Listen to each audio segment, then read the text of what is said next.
Thanks for tuning in today, guys. Yes, we have another Canik on the channel. Why is that? Well, because Canik is always coming out with new and exciting things.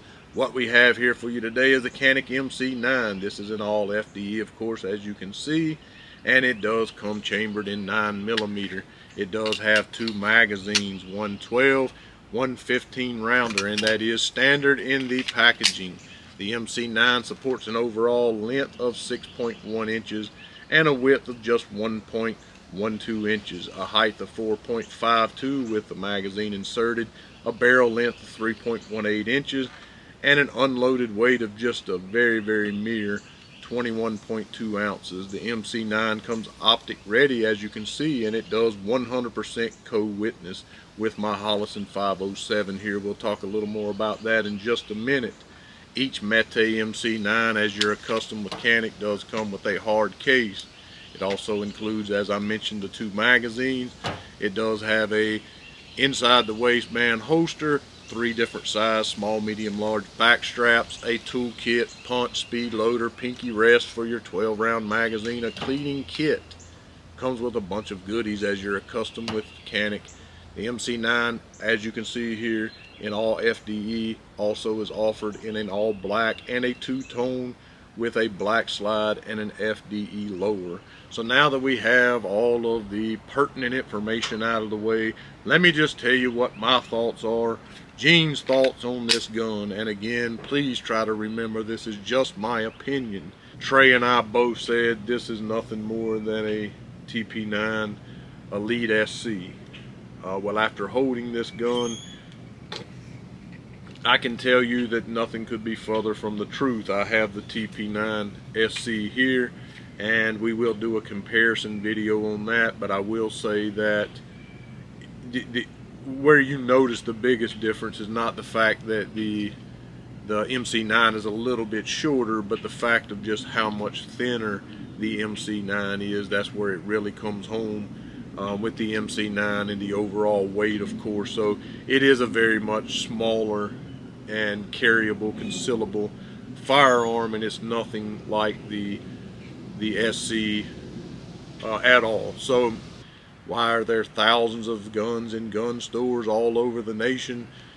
Because everyone likes something different. Everyone has different opinions. So just try to remember these are just my opinions. I always try to start out with any negatives I may have about the gun, as Trey and I try to find at least one on every single gun. And I could have told you this one when I was looking at it in the store. Seemingly this is from a ground up redesign with Canik. It does look like a Canik, smell like a Canik, all of those good things. However, it is a redesign, a new offering from Canik. So I don't understand why it is that manufacturers, as much as we squawked about this, and I've heard others do the same, why they continue to keep putting the loaded chamber indicator up there on optic ready guns. Because I can tell you from past experience, and I don't believe this one will be any different, within 3 or 4 magazines, your glass has been completely inundated with GSR and oil and just turned completely black. Not only does that make for a bad day at the range, but also it just makes it just a pain in the neck to have to clean when you get home to clean your firearm. And it's just crazy. I wish they would take that off. And that's the other manufacturers too, not just Canik. Okay, I guess the second one, if there was another one, I really like these steel sights here. I really like the fact that they co-witness with the flush mounting Holosun 507K here. But I wish they would have honed the front side of this rear sight a little more, rounded it off. In the store, I was racking this slide. Very first time I racked it, I literally gashed my hand open on that sharp rear sight. Not a big deal, because I have, of course, put an optic up here, but hey, if I had not, maybe if they would have honed that off a little bit more. But other than those two things, I am not a micro compact guy. I'm more of a subcompact guy. I hardly have or have carried any of the micro compact offerings, but I will say this, as good as this thing feels in the hand, I've already begun to look for a holster for this thing, because if it performs well at the range, I'm 100% going to carry this gun. It is by far already, without even having shot this gun, my favorite micro compact pistol. Now, again, I've already mentioned the steel co-witnessing sights, the flush mount. This is a Shield RMS footprint. RMSC, I think all of the Shields actually, but as you can see, it does flush mount the Holosun 507K. I'm sure it would the 407K as well. Does, as you're accustomed on most Caniks, it does have the front and the rear slide serrations, and it does have at the back of the slide here the little indicator letting you know that the trigger has been set. It's not a loaded chamber indicator, just simply means the slide has been racked, trigger's been set, and it's ready to pull. At first glance, when I first saw this gun, Trey and I both said that it's a SC. It's a TP9 SC, and we were so wrong about that, as I've already mentioned, and it feels so much better in the hand than a TP9 SC. And you know, out of the box, I put the pinky extension on here. It does not seem at all to interfere with carryability, concealability, what have you. And one thing that I'll tell you too is that I had some of my other guns out because I didn't really consider this a micro compact. What I considered to be a micro compact was like your SIG P 238, 938, your Ruger LCP, your Bodyguards. That's what I consider to be micro compact. But if you take those guns and you take your Hellcat and your 365, a lot of times what you find is that when you're dropping the magazine, you find yourself having to rip it away, as in it comes out about that far and you have to pull it out the rest of the way. You know, one thing about this is that both of these magazines just fall right out. I mean, it just throws it out of there. I mean, yes, you can throw it out of there, but I'm saying it just falls right out. I do like this button on the mag release here. I wouldn't necessarily call it extended. I don't think Canik says that it's extended, but it's a nice button, very easy to manipulate without adjusting your grip on the gun. Can't say enough nice things or good things about that, if you will. Does have a 3-slot pick rail up here. Again, something you don't often see on micro compact pistols. Also, it does have a squared off trigger guard, and it is serrated on the front of the trigger guard. One thing you will notice from other Canik offerings, rather than like on the SC having the checkering on the front and the back of the grip, it is more of a sandpaper consistency. So they did change that up a little bit, and I also like how they brought it down onto the floor plate of the magazine. Go ahead and say up front, subcompact, micro compact, no matter what, as you already probably know, best trigger period, but certainly the best trigger in a micro compact. I know I said a lot of things here, is just my opinion, but I'm gonna go out on a limb here and just say that's a simple fact. Canik has the best trigger, in my opinion, best stock trigger on the market, and certainly the best trigger in a micro compact offering.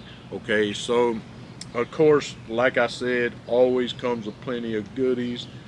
I did put the medium-sized grip on the back here. It does come with the punch tool in order to take that off.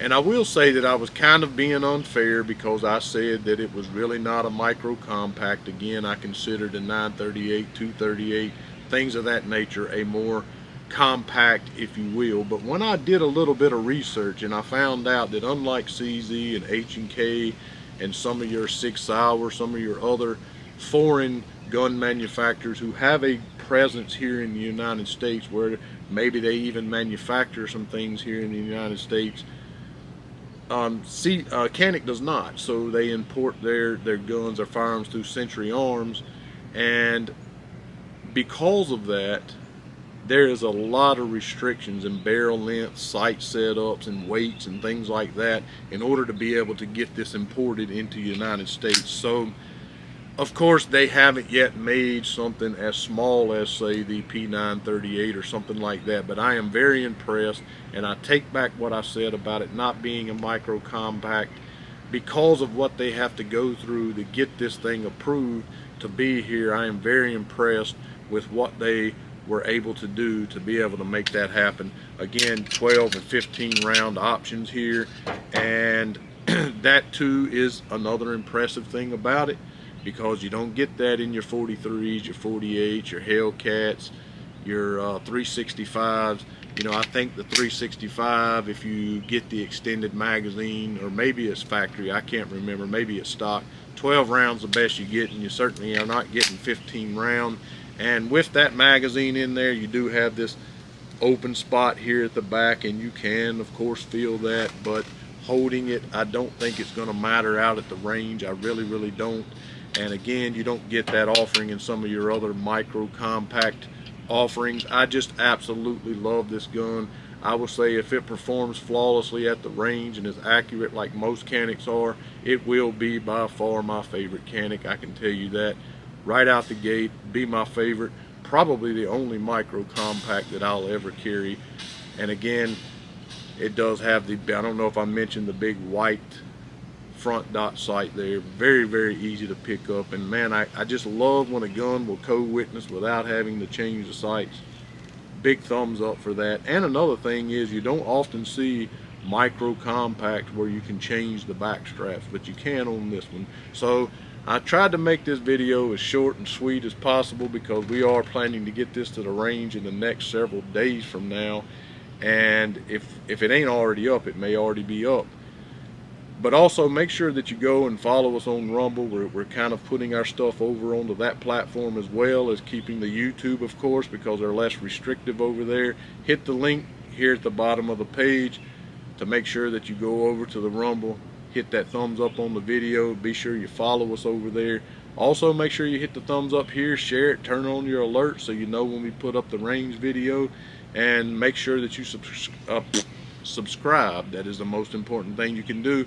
We really appreciate you guys watching today.